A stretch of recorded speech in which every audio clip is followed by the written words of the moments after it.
pessoal, tudo bom? Bom dia, boa tarde ou boa noite, de repente até ótima madrugada. Estamos aqui começando mais uma aula da EBD, na nossa apostila número 15, Perigo à Vista. Nós vamos estar falando sobre os perigos que adentraram a igreja de Colossos. Paulo, dando uma ênfase a esses perigos, e ele escreve essa carta para refutar muitas questões que estavam acontecendo naquele período. Antes de mais nada, quero fazer uma oração com você. Vamos orar, vamos falar com o Senhor. Pai, estamos aqui nesta hora, Pai, para estudar a Tua Palavra. E nós precisamos do Teu Espírito Santo. Nós precisamos, ó Deus, que Ele nos conduza, que Ele nos direcione, Pai, para que possamos, ó Deus, chegar à plena verdade. A verdade, Senhor, que vem de Ti, não a verdade dos homens, do pastor Aldomiro ou de qualquer um outro, mas a verdade que o Senhor nos conduz, que o Senhor nos faz caminhar pelas Escrituras, ó Deus. Nos ajuda, prepara o nosso intelecto, prepara o nosso coração, para que possamos juntos, ó Deus, aprender um pouco da Tua Palavra. Deus, que juntos, ó Deus, cresçamos em estatura e conhecimento, para a honra e glória do Teu nome, em nome de Jesus. Amém e amém. Eu fui aquele que ministrou a lição número 9, que era Gálatas 6, e falamos sobre Gálatas, e foi uma lição muito maravilhosa, muito importante. Nós falamos um pouco de coisas que nós vamos ver aqui no capítulo 2, do versículo 16 ao 23 de Colossenses. E a carta de Paulo à igreja de Colossos é uma carta muito importante.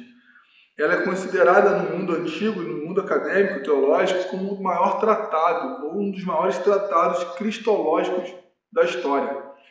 É muita profundidade, é muito conteúdo esplêndido, maravilhoso para estudarmos. Não foi Paulo que inaugurou ou que colocou a pedra fundamental na igreja de Colossos. Ele nem esteve lá, nunca esteve lá.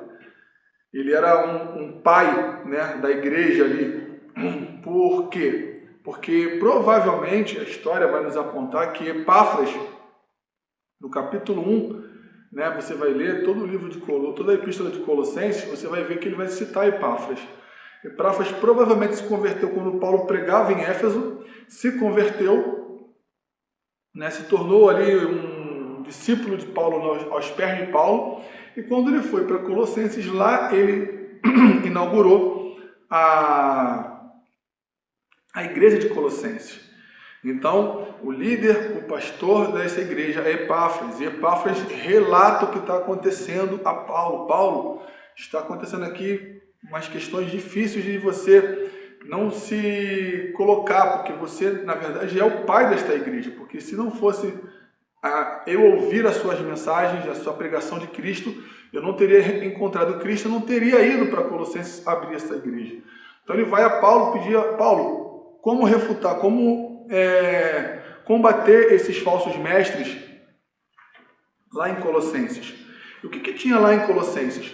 Era uma mistura, a própria epístola vai dizer sobre a heresia de Colossenses. Era uma mistura de cristianismo, neoplatonismo, misticismo, legalismo e ascetismo. Era uma quantidade de questões, de pensamentos errôneos que estavam adentrando a igreja. Aí você pode perguntar, pastor, por que nós devemos estudar isso? Nós devemos estudar isso porque esses conceitos constantemente batem na porta da igreja contemporânea, da igreja atual, da forma de entender, da forma de pensar da igreja. Muitas das vezes alguns irmãos pensam como esses falsos mestres estavam na igreja de Gálatas, na igreja de Colossenses, na igreja de Corinto, e por aí vai. Nós vamos ficar presos ao versículo 16 ao 23 de Colossenses 2. Você percebe que Paulo, ele está vendo, ele está observando o relato de Epáfras e está vendo, olha, eles estão sendo mais tolerantes com o erro do que intolerantes com a verdade. Eles são intolerantes com a verdade, que é Cristo, e estão tolerando o erro, que é essas heresias colocadas pelos falsos mestres. No texto básico desta lição, o apóstolo Paulo continua a advertir os crentes de Colossos quanto ao perigo de serem iludidos por falsas doutrinas, no afã de progredirem na vida espiritual, o que em si mesmo é saudável, aqueles irmãos poderiam entrar por um caminho arriscado. Paulo percebeu o perigo que os ameaçava, que consideraremos em 3 aspectos: o legalismo, o misticismo e o ascetismo. Eu quero te trazer 3 exemplos fictícios. Não foi tirado de nenhum membro aqui da igreja, de nenhum local que eu tenha muitos amigos. Não. Está aqui. Está escrito na igreja. Diz o seguinte: João da Silva, João da Silva, jovem da igreja, músico do Ministério de Louvor, namora Brenda, que também é da igreja. Nesse final de semana, disseram os líderes da igreja que ela está grávida. Como um legalista trata o caso? Como um cristão equilibrado trata o caso? Marcelo tem 15 anos e é um jovem comprometido com a igreja. É outro exemplo. Ontem ele foi a uma festa de 15 anos de uma colega de escola e mesmo não tendo o hábito de ingerir bebida alcoólica, bebeu, embriagou-se e ainda quis brigar na porta da festa. Como um legalista trata o caso? Como um cristão equilibrado trata o caso? Nós vamos ver o legalismo, que estava adentrando a igreja, começa no versículo 16, que Paulo refuta eles. A forma deles enxergarem, a forma deles conduzirem a vida cristã, não corrobora com as verdades de Cristo. O versículo 16 diz o seguinte: Ninguém, pois, vos julgue por causa de comida, bebida, ou dia de festa, ou lua nova, ou sábados, porque tudo isso tem sido sombra das coisas que haviam de vir. Porém, o corpo é de Cristo. Anota isso aí. Marca na sua Bíblia. Ninguém se faça árbitro contra vós outros, pretextando humildade e culto dos anjos, baseando-se em visões e efetuando em si motivo algum na sua mente carnal, e não retendo a cabeça, na qual todo o corpo, suprido e bem vinculado por suas juntas e ligamentos, cresce o crescimento que procede de Deus. Paulo está aqui refutando o legalismo. Na lição anterior, ou nos versículos 15, 14, 13, 12, 11, 10, 9, Paulo está refutando também um outro conceito daquele tempo, que é o gnosticismo, que trata uma questão filosófica sobre a divindade de Cristo não pode ser comprovada, porque se Cristo, o homem, era Deus, e o conceito filosófico é que a matéria não é nada boa, nada material é bom, como é que Cristo era Deus sendo um homem? Como é que Cristo, eles refutavam, como é que Cristo ressuscitou um corpo glorificado, se a matéria em corpo, ele ressuscitou de forma corpórea, se a matéria não serve para nada, ela não tem valor nenhum? Os gnosticismos acreditavam nisso. Eles acreditavam que a matéria era essencialmente má. Diziam, se Jesus Cristo é Deus, não pode ser humano. Se ele é humano, não pode ser Deus. Por causa desse entendimento duo, matéria e o espiritual não caminham junto. E também tinha o arianismo. Pregava que Jesus não era coigual, coeterno ou consubstancial com o Pai. E Jesus vai alertar isso em Mateus 24, Anota aí, ele fala, vide que ninguém vos engane, porque virão muitos em meu nome dizendo, eu sou Cristo, e enganarão a muitos. Era o que estava acontecendo na igreja de Colossenses. Falsos mestres adentrando com filosofias, com conceitos filosóficos, para tirar a igreja do centro, que é Cristo. Cabeça é o Cristo. Todas as verdades que Cristo estabeleceu, essas que têm que ser seguidas, entendeu? Esse neoplatonismo, arianismo, gnosticismo, misticismo, olha quantos, legalismo, ascetismo, e por aí vai. Paulo está refutando. E nós vamos começar aqui. O legalismo é a religião da realização humana. Tópico 1 da apostila. Defende que a espiritualidade é baseada nas obras e em Cristo, mas as obras. Nesse caso, olha bem, a medida da espiritualidade fica na dependência daquilo que o homem é capaz de fazer. Tudo aquilo que o homem é capaz de fazer, isso aumenta a sua espiritualidade. Cristo refuta isso, o Evangelho refuta isso. Nós não somos medidos pelo aquilo que nós fazemos. É o que está dentro do nosso coração que Deus espera ver sinceridade. Eu posso dar R$1 sincero e Deus me aprovar, e uma pessoa dá R$1 milhão e ser reprovado, porque o que vale é o coração sincero. Jeremias 17:10. E aí você vai continuando aqui, olha só, isso é importante. Os verdadeiros cristãos, entretanto, são aperfeiçoados em Cristo, que lhes garantiu completa salvação, perdão e liberdade. As obrigações impostas eram circuncisão, guardar o sábado, respeitar as festas, não comer certas coisas, comidas e tudo mais. Aí nós vamos continuar lendo a apostila. Os falsos mestres de Colossos queriam obrigar os crentes a viverem debaixo da lei judaica. O judaísmo, com as suas regras relativas e abstinência de alimentos e observância de certos dias, impunha um pesado fardo sobre os seus seguidores. Leia aí Lucas capítulo 11, versículo 46. Jesus disse o quê? O meu jugo é suave e o meu fardo é leve. Para que você se colocar a respeitar essas obrigações? Isso vai te trazer mais peso, mais jugo. Você, por exemplo, os judeus, os judaizantes, acreditavam que você precisa se santificar constantemente, se purificar constantemente, lavar pés, lavar a cabeça, lavar as mãos. E aí você, quando tem Cristo, você vê que não precisa disso, entrar. Claro, olhando de forma higiênica, até nessa pandemia, ficou mais ênfase, né? Temos que passar álcool em gel na mão. Inclusive ele está ali, tá? Minha máscara está aqui no bolsinho que eu guardei. Mas não é nessa esfera de higiene, era santificação, né? Você se santificava. E aí os judeus tinham, até hoje tem muito isso, mas em Cristo você vê o que Cristo falou, João 17:17, santificai-vos na verdade. A minha palavra é a verdade. Em Cristo, na palavra, eu já me santifico. Eu não preciso fazer nenhuma prática judaica para me santificar. E era o que eles queriam, circuncisar. Paulo vai falar que a circuncisão foi no batismo. Nós fomos circuncisados em Cristo no batismo, no nosso coração. Então, Paulo está refutando isso.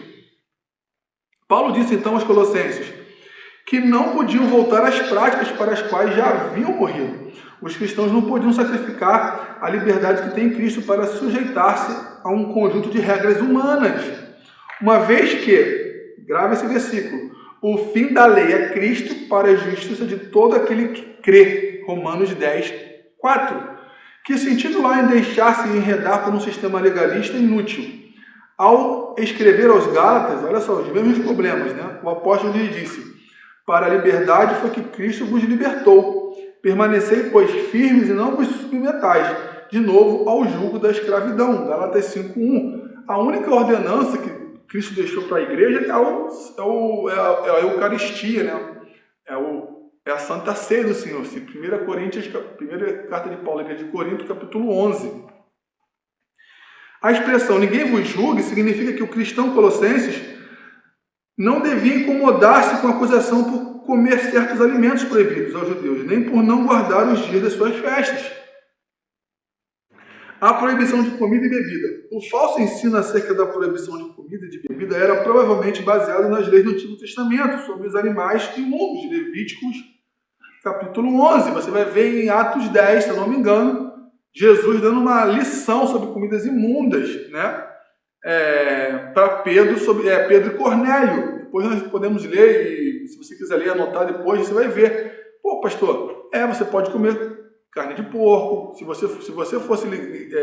os cristãos de Colossenses estavam sendo conduzidos por esses falsos mestres a não comerem mais, a não comerem nada sacrificado, esmagado, que as leis levíticas diziam isso, que você não podia esmagar, né, nenhum sangue esmagado. É bem denso a leitura de Levítico, né? E aí você vê Jesus tirando esse peso.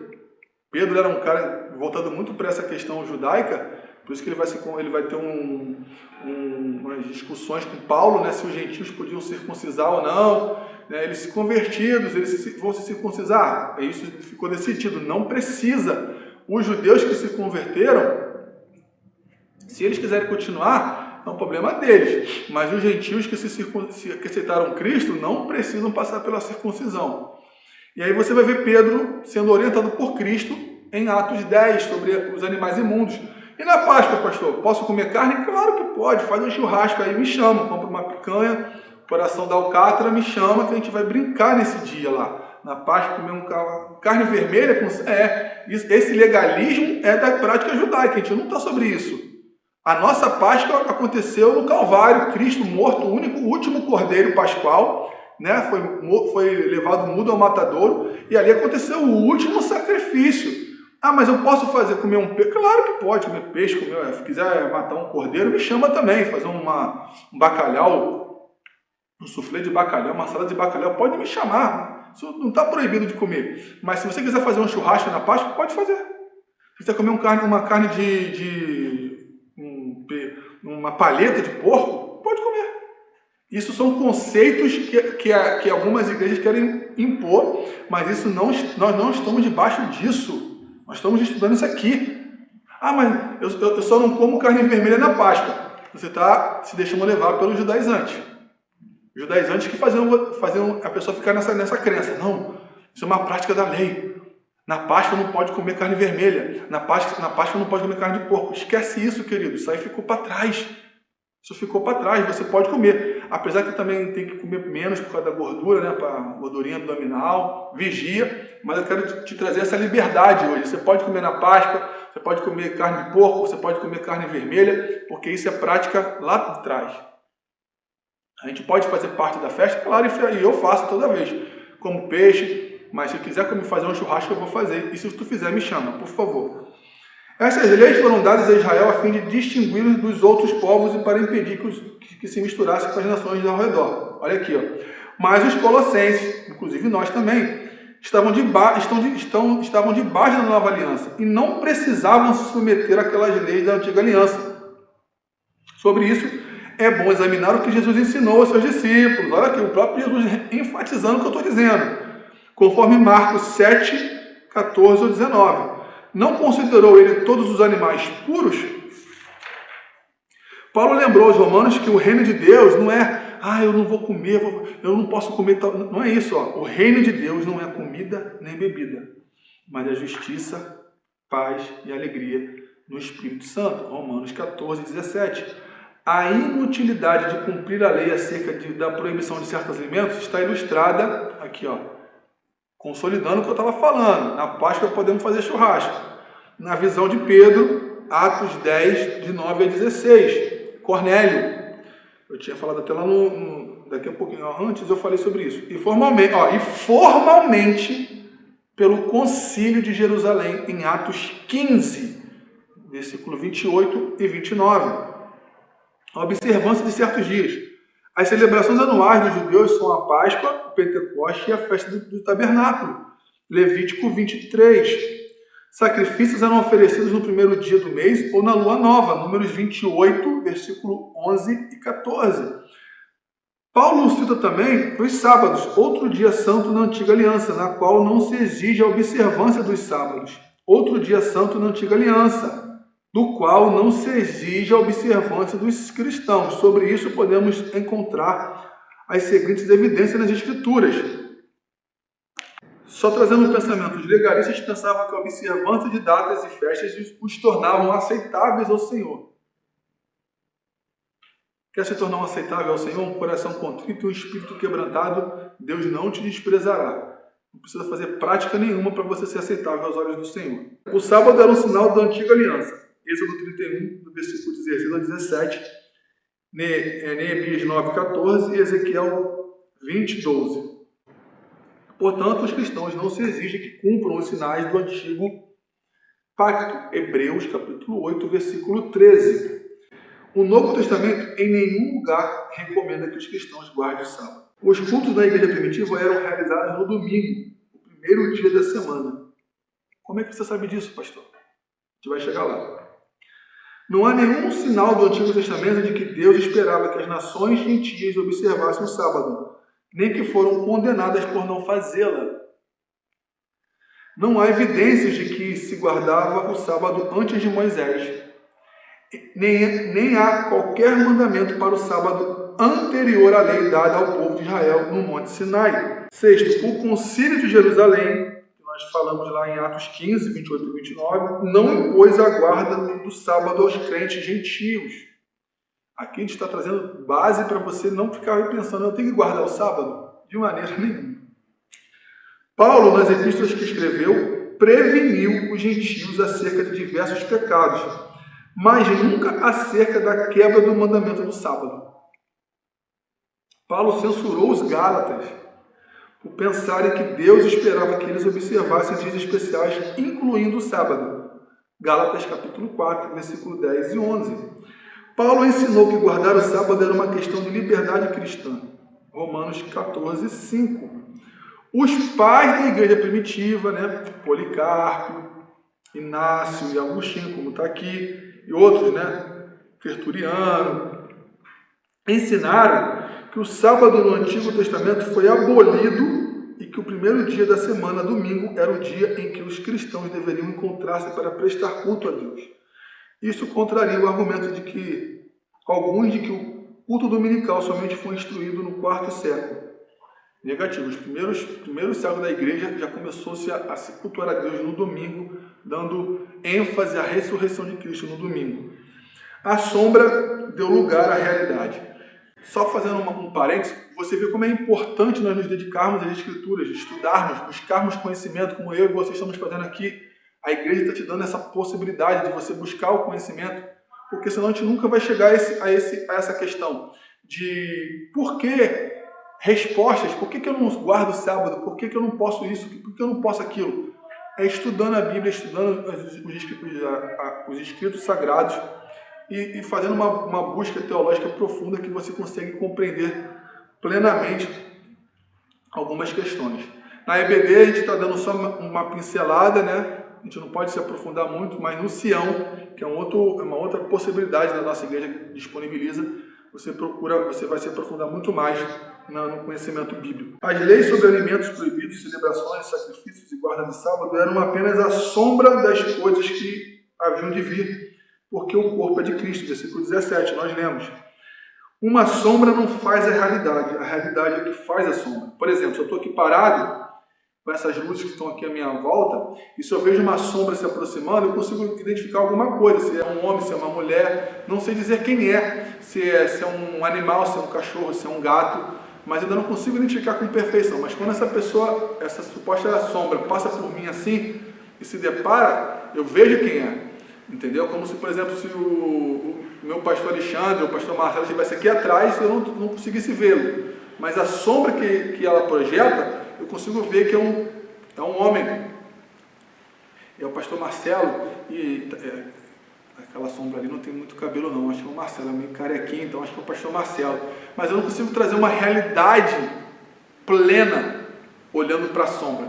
Agora, se ele avança e para na minha frente, eu consigo ver quem é. O pastor Marcelo, homem íntegro, homem de estatura média, dos seus 50 anos, eu consigo identificar claramente, é o que Paulo está falando aqui, que esses ritos que estavam lá atrás eram meramente sombra, apontavam para Cristo, diziam que nós deveríamos fazer, e isso tudo se cumpriu em Cristo.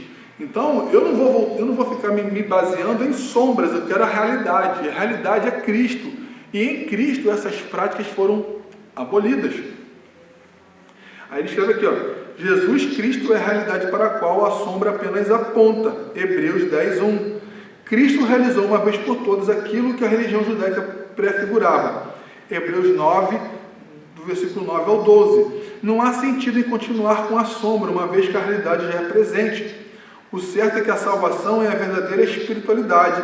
Não depende de guardarmos regras, o que seria semelhante a obras, e sim em termos confiança no sacrifício de Cristo e com ele mantermos relacionamento íntimo. Glórias a Deus. O misticismo agora, vamos entrar no misticismo, versículo 18 e 19. Ele fala o seguinte: ninguém se faça árbitro contra vós outros, pretextando humildade e culto dos anjos, baseando-se em visões e fatuado sem motivo algum na sua mente carnal, e não retendo a cabeça. Esse reter a cabeça parece que esquecendo que Cristo é o cabeça, da qual todo o corpo, suprido e bem vinculado por suas juntas e ligamentos, cresce o crescimento que procede de Deus. O misticismo está muito presente nos dias hoje, nos dias contemporâneos, né?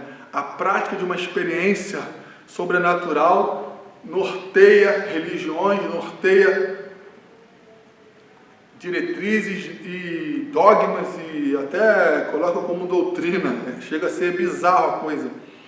Você vê que o islamismo, por exemplo, e os mormons começaram com Maomé recebendo a visão de um anjo, mesma coisa os mormons, e a partir dali, olha o que aconteceu.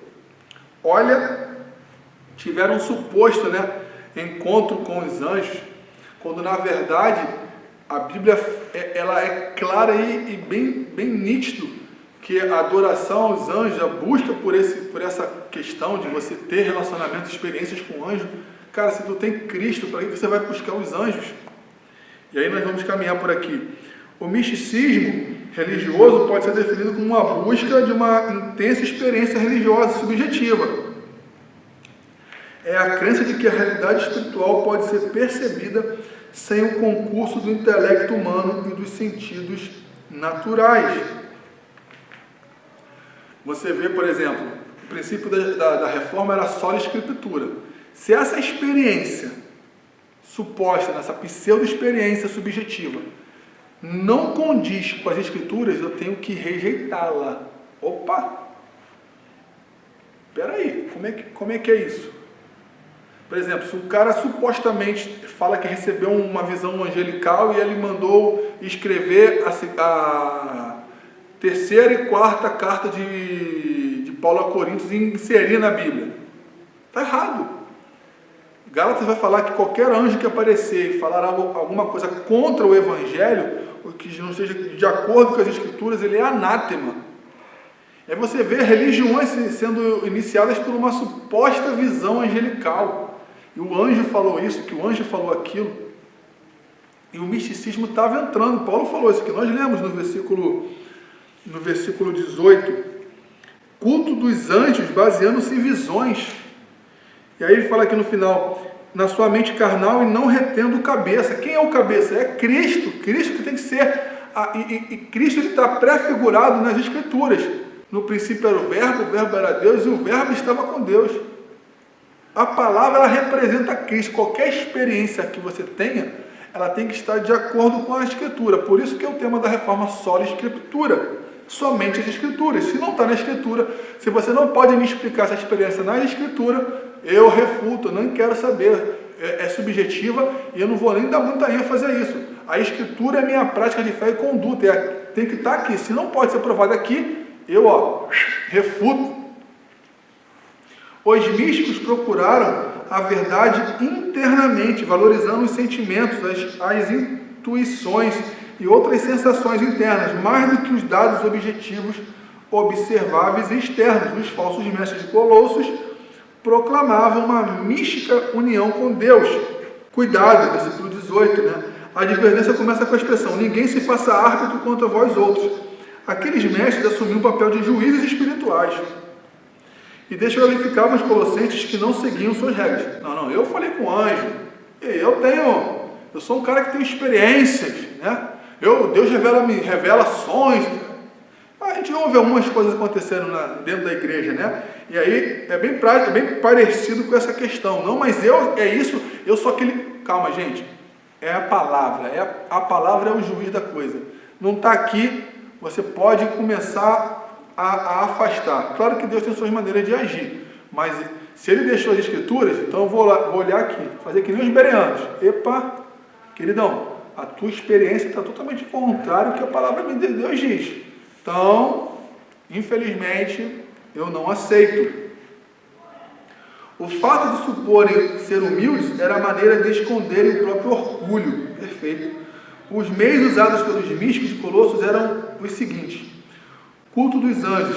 Pretextando ser humildes, os falsos mestres de Colossos diziam que não ousavam aproximar-se de Deus, a não ser por meio de hostes de seres intermediários. Isso contraria o ensino bíblico. Eles falavam o seguinte: não, quem sou eu para me chegar a Deus? Olha só, a gente está voltando a ser novamente escravo do pecado. Estamos nos distanciando mais uma vez de Deus por esses místicos. E o que eles faziam? Não, eu não posso me chegar a Deus, Ele é tão supra que eu uso os anjos como intermédios, eles são meus intermediários. Isso é altamente irrefutável. Há um só Deus e um só mediador. 1 Timóteo capítulo 2, versículo 5. Cristo é o nosso mediador. Cristo é chefe, vou botar uma palavra bem popular, é chefe dos anjos, Ele é o patrão dos anjos. Se eu tenho Cristo como meu cabeça, para que eu vou nos anjos? Os anjos são meus conservos. Eles queriam pregar o Evangelho e foram proibidos. Nós fomos escolhidos para sermos os anunciadores do Evangelho, das boas novas. Eles são nossos conservos, queridão. Então entenda isso, compreenda isso.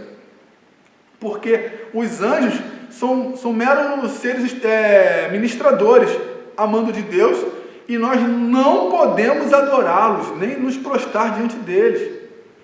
Que é isso? Culto aos anjos? A Bíblia proíbe a adoração de anjos, nas palavras de Jesus, quando Satanás, um anjo, lhe propôs que o adorasse. Ao Senhor teu Deus adorarás, e só a Ele darás culto. Mateus 4:10. Os anjos adoram a Deus, como Isaías mostrou na sua visão. Isaías 6, 1 ao 4. Quando o evangelista João quis adorar um anjo, foi advertido para não fazer. Anota aí, Apocalipse 19:10 e Apocalipse 22, do 8 ao 9. As visões. Os heréticos de Colossos se firmavam em coisas que supunham ter visto. Eles valorizavam exageradamente as suas experiências emocionais e iluminações particulares, comparando-as com a fé histórica. Não há necessidade de revelações extrabíblicas por meio de visões, porque, havendo Deus outrora falado muitas vezes e de muitas maneiras aos pais pelos profetas, nesses últimos dias nos falou pelo Filho. Hebreus 1, versículo 1, 2. Então a gente precisa ter esse ensinamento místico, né? Porque tem muitos livros aí de uma galera. Você sabe muito bem de qual eu falo. Se qualquer tiver alguma dúvida, você pode me procurar nas redes sociais aí, Aldomir Júnior, que eu te falo alguns livros. Porque tem uma galera aí que nem Paulo foi dado o direito dele fazer, mas tem uma galera aqui que diz ter uma experiência, né? E fizeram um livro e as pessoas seguiam por aquilo que ela falou. Mas isso é muito importante, porque isso vai tirar você do rumo que é Cristo. Vai acrescentar algo que não é necessário acrescentar. O Evangelho de Cristo, ele é absoluto. Ele não precisa se colocar nada subterfúgio. Ele já está completo. Ele é único. Vamos continuar. A mente carnal. Enfatuado sem motivo algum na sua mente carnal, significa inchado, sem razão de ser, pelo entendimento dominado por sua carnalidade. Efésios 4,17. A humildade que mascara a arrogância intelectual é falsa. Tiago, capítulo 3, versículo 13 ao 17. Retém a cabeça, aquilo que eu falei, já está chegando no final já. Diz o seguinte aqui, ó, e não retendo a cabeça, da qual todo o corpo, suprido e bem vinculado por suas juntas e ligamentos, cresce o crescimento que procede de Deus. Aqui na apostila agora. Tendo ultrapassado a doutrina de Cristo, segunda epístola de João, capítulo 9, 2 João 9. Os falsos mestres de Colossos foram descritos como não retendo a cabeça. Colossenses 1, 19. Reter a cabeça significa estar consciente do fato de que Cristo é o cabeça e de que é necessário viver na dependência dele. O sentido desse versículo é fundamentalmente o seguinte: não há vida real para o cristão fora de Cristo. Quando você tira Cristo, que é o cabeça, acabou, é a morte. Se você corta a cabeça de qualquer ser vivo, acabou. É a mesma coisa a igreja. Quando Cristo deixa de ser o cabeça, o centro, a centralidade da sua existência, a igreja tende a morrer. Então Cristo precisa ser sempre o centro da igreja e o centro da nossa existência. E é Ele que traz o equilíbrio, é a sua palavra, são as escrituras. Então, é isso que Paulo está dizendo quando fala assim, e tendo deixado a cabeça, né? Não retendo a cabeça, que é Cristo. A igreja é um corpo unido organicamente e suprido por estar ligado à cabeça viva. Não é um amontoado de corpos reunidos por um credo comum. O corpo somente experimenta o crescimento espiritual pela união com Cristo. João capítulo 15, versículo 4 e 5. A natureza humana tem a tendência de trocar a objetividade pela subjetividade. A mudança do foco de Cristo para a experiência. Hoje se nota a presença do misticismo nos movimentos em que as escrituras são colocadas em segundo plano, dando-se mais importância a visões e revelações. Eu aprendi desde pequeno que a hora mais importante do culto é a hora da palavra. Ela é a real profecia. Ninguém tem primazia maior do que a palavra de Deus. Não há como você dar ênfase a movimentos e suprimir as escrituras. Eu tenho que ter tempo para pregar, para falar da palavra. Pensa sempre nisso. Quanto tempo se dá para a palavra e quanto tempo se dá para o emocionalismo, para movimentos, né, para questões de experiências subjetivas, né? E aí, o que liberta o homem é a palavra. João 8,32. Conhecereis a verdade, e a verdade, a palavra, vos libertará. João 8,36. Se o Filho vos libertar, você vai experimentar a liberdade genuína. Verdadeiramente sereis livres. João 17,17. Santificai-vos na verdade. A minha palavra é a verdade. Olha só a importância da palavra. Romanos 10,17. A fé vem pelo ouvir, e ouvir a palavra de Deus. Hebreus capítulo 4, ela é como espada de dois gumes. Ela entra na divisão entre juntas e medulas. Ela é apta para discernir pensamentos e propósitos. Você vai ver Jeremias falando, Jeremias 23, 29. A minha palavra é como fogo, ela incendeia, como machado que esmiuça a penha. Você vê Jeremias falando no capítulo 20, Senhor, quando eu pensei em desistir, as suas palavras me ardiam nos ossos. Você vai ver o salmista escrevendo assim, ó, Salmo 119, versículo 105, lâmpada para os meus pés é a tua palavra, Senhor, e luz para os meus caminhos. No dia da minha maior angústia, as tuas palavras preservaram a minha vida. Salmo 119, versículo 50. Como purificará jovem seu caminho, guardando a palavra do Senhor na tábua do seu coração. Salmo 119, versículo 9 e 10. Jeremias capítulo 1, versículo 12. Eu, Senhor, velo para cumprir a minha palavra. Olha a importância da palavra, querido. Mateus capítulo 4, versículo 4. Não só de pão vive o homem, mas de toda a palavra que sai da boca de Deus. Isaías 55, versículo 11. A minha palavra não voltará vazia. Ela faz o que lhe apraz.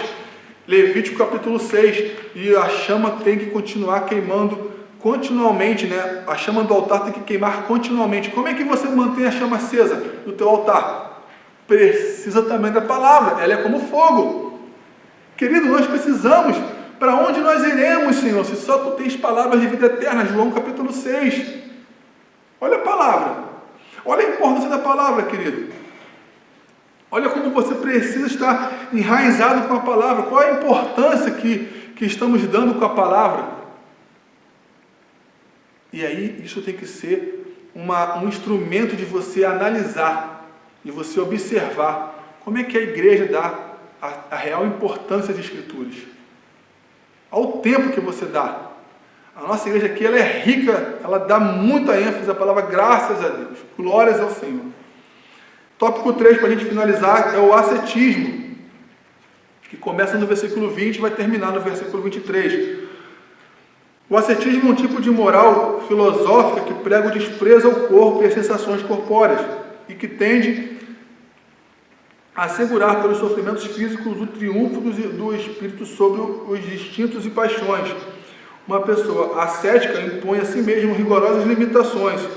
Os hereges de Colossos tentavam alcançar a justiça divina pela autodestruição, a autorrestrição. Eu não posso comer isso, eu não posso comer aquilo, é o que o versículo vai falar aqui, ó. Versículo 20, se morrestes com Cristo para rudimentos do mundo, por que, como se vivesses no mundo, vos sujeitais a ordenanças? Não manuseis isto, não proveis aquilo, não toqueis naquilo outro, segundo os preceitos e doutrinas dos homens, pois que todas estas coisas com o uso se destroem. Tais coisas, com efeito, têm aparência de sabedoria, como o culto de si mesmo, e de falsa humildade, e de rigor ascético. Todavia, não tem valor algum contra a sensualidade.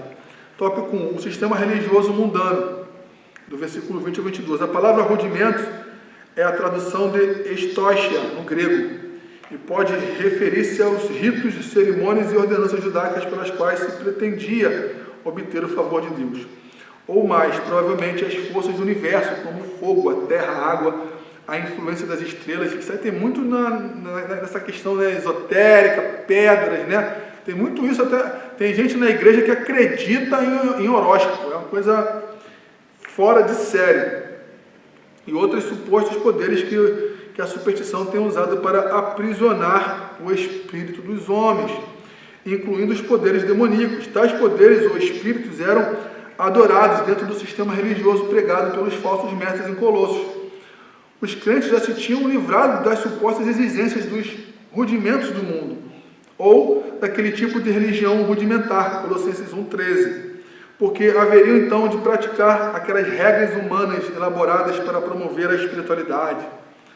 Praticar o ascetismo era adotar um sistema religioso mundano. Sendo uma religião mundana, o ascetismo é orientado por um conjunto de regras: não manusieis, não proveis, não toqueis. Pois as setas se sujeitam à abstenção, a uma disciplina rigorosa por causa do medo de perder a sua espiritualidade. Paulo se opõe a essa piedade ascética falsa e deixa claro o ensino aos colossenses. Não precisamos mais colocar o nosso pescoço debaixo desse jugo. Né? Você, como eu falei no início, você se privar de comer alguma coisa, você não pode tocar isso. Por exemplo, existia um princípio judaico que as pessoas não podiam tocar em algo morto, né? Até o voto do nazireu, quem era judeu e fizesse o voto do nazireu, não podia beber vinho, né? Não podia tocar em nada morto. Você vai ver o relato de Lucas, se eu não estiver enganado, na viúva de Naim. Aqueles judeus, ninguém podia tocar naquele esquife, né? Era o local onde o corpo do menino estava. Você vê. Então, aqueles que nem podia estar próximo. Tu vê o sacerdote andava lá na frente, ao invés de ele estar consolando a viúva, ele está lá na frente, porque eu não posso, né? Eu não posso me contaminar com nada. E aí você vê o Cristo, sumo pastor, real pastor, chega lá e ele toca no homem morto, no menino morto, ele se aproxima da viúva. Você vê que Cristo está rompendo com esse princípio de não toqueis, não se aproximes, não fica perto, entendeu? Porque quanto mais você se manter puro com esse distanciamento, então eu não posso chegar próximo de um pecador, né? Não posso chegar perto de uma prostituta, de um drogado, de um traficante, porque eles estão sujos pelo pecado. Essa santidade externa, né, que tem que ser provada pelo ascetismo, ela é facilmente refutada. Você vê Cristo quebrando esses princípios. Né? E você vê ele lá, a Bíblia fala tão lindo, né? E ele, vendo-a, teve compaixão dela, ele foi até lá, rompeu aquele cortejo da morte, chegando com o cortejo da vida, porque ele vinha com discípulos e alguns seguidores falando dos milagres, né? Era um contraste. Enquanto uns estavam ali tristes pela perda do único filho dela, o último, né? Já era viúva, e uma viúva naquele tempo, só sofrimento. O cortejo da vida chega e muda aquela história, quebra com aquele legalismo. O sacerdote pleno e supremo vai lá e abraça a viúva, revive o menino e restaura a história daquela mulher. Então essas questões de não toque nisso, não toque naquilo, isso Paulo estava tendo isso em Colossenses e ele refuta isso. Aí ele vai falar, tem aparência de sabedoria, parece, até alguns vão até falar assim, não, mas tem procedência, pastor, eu vou ficar ali conversando. Irmão, você vai fazer o quê? Você fica falando por gestos com a pessoa que está suja de pecado, para ela, não posso me aproximar muito de você, porque você está suja de pecado, eu não posso tocar. Pelo amor de Deus, cara, que isso? Não existe isso. Esse princípio aqui que estava entrando em Colossos, não tem nem como continuar ou viver dentro da igreja. A igreja não pode ter esse pensamento. Tem aparência de sabedoria, tópico A ponto A do tópico 2. Regras e regulamentos para ordenar as funções e os apetites do corpo humano. Tem uma espécie de atração. Parece que oferece uma vida de autodisciplina e de domínio sobre os instintos. Talvez Paulo estivesse se referindo ao valor que era atribuído à renúncia como a condição para receber uma visão, né? Você se abdicar de alguns alimentos por questões médicas ou de saúde, isso não tem problema nenhum. Isso não tem problema nenhum. Isso tem que ser feito. Isso faz parte do processo humano que estamos aqui na Terra, até para a nossa saúde. Agora, transformar isso em algo para te... não, você faz isso para você estar mais santo. Aí não, aí é legalismo, aí é o ascetismo, arranca fora disso. O culto de si mesmo seria uma adoção de uma forma de adoração, quer que as pessoas definam como certa, uma religião de fabricação própria, né? E tem muitas seitas aí, cujo Deus também é criado ao modo dos seus adoradores. C. É de falsa humildade. Fingiam ser humildes demais para falarem diretamente com Deus e por isso criavam os seus mediadores. D. É de rigor ascético. Referiam-se à crença de que, torturando a si mesmos, estariam aptos a alcançar um nível mais alto de santidade. Torturando-se. Eu não sei se eu falei no início, eu tenho um dos homens no início do primeiro século, Orígenes, que estava ali no início da história da igreja, e diz a história que ele tinha muitos pensamentos imorais, né, com luxúria e tal. O que ele faz? Ele se castra, achando que, usando esse princípio, né, o rigor ascético, refere-se à crença de que, torturando a si mesmo, estariam aptos a alcançar um nível alto de espiritualidade, de santidade. Aí ele se castra, achando que, castrando-se, ele não vai ter mais os pensamentos. Mas ele parece esquecer o que Jesus falou, não é o que entra, é o que sai do homem. Está dentro do homem esses pensamentos malignos. Os pensamentos de homicídio, de adultério, está aqui dentro. É a nossa natureza humana que tem que ser morta todos os dias. E ele ele se autoflagelou e viu que não adiantou, que não mudou em nada essa questão. Não tem valor algum contra a sensualidade. O sistema religioso sempre falha na tentativa de melhorar o homem por dentro. Embora dê a impressão de que a carne pode realizar algo de bom para merecer o favor de Deus, não conseguem restringir as paixões e os desejos carnais. Embora devamos cuidar do nosso corpo como templo do Espírito Santo, não está na apostila, 1 Coríntios capítulo 6, versículo 19, e tratá-lo com disciplina para não sermos desqualificados, 1 Coríntios capítulo 9, versículo 27. O ascetismo é uma falácia, ele é fruto do entendimento errado da filosofia grega. Eu coloquei um pensamento aqui, que é muito engraçado. Ele se preocupa apenas com a forma e não com a essência. Paulo diz que não existe nenhuma coisa em si mesma impura. Romanos 14, 14. Comer ou não comer não nos faz mais ou menos espirituais. Ele não chega diante de Deus batendo no peito, aplaudindo as suas próprias virtudes e exigindo seus direitos. Nós chegamos prostrados, suplicando sua misericórdia. Os ascéticos, esse pessoal do ascetismo, olha, eu fiz isso, eu fiz aquilo porque eu me separei. Não. Esse não é a forma que o cristão chega até Deus. Ele chega prostrado, suplicando a sua misericórdia. Não porque eu fiz, eu me separei, eu não comi. Não. Não é comida nem bebida o reino de Deus. Eu finalizo com Bruce Barton, é um homem com uma eloquência. Ele exorta que devemos acautelar-nos acerca da religião das obras, né? Que exige muitas obras, fazendo sempre as seguintes perguntas: esse grupo religioso está enfatizando a graça de Deus ou as regras feitas pelos homens? São perguntas que você tem que estar sempre na tua mente quando você se deparar.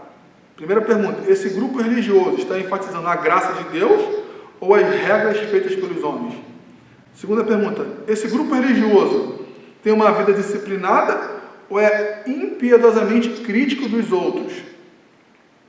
Esse grupo religioso, terceira, coloca sua ênfase na palavra de Deus ou em fórmulas, conhecimentos secretos e visões especiais?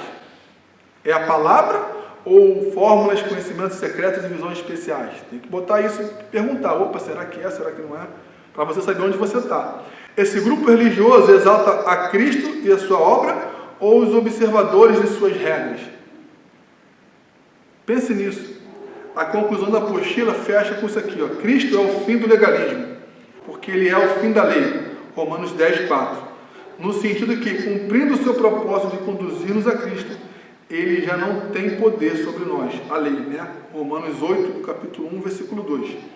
Cristo é o remédio para o misticismo. Aqueles que encontram tudo em Cristo não mais precisam procurar outro conhecimento ou experiência em qualquer lado. Cristo e a sua palavra são plenamente suficientes. Glória a Deus. Cristo é suficiente. Cristo é a negação do ascetismo. O sacrifício realizado no Calvário é eficaz para a nossa salvação.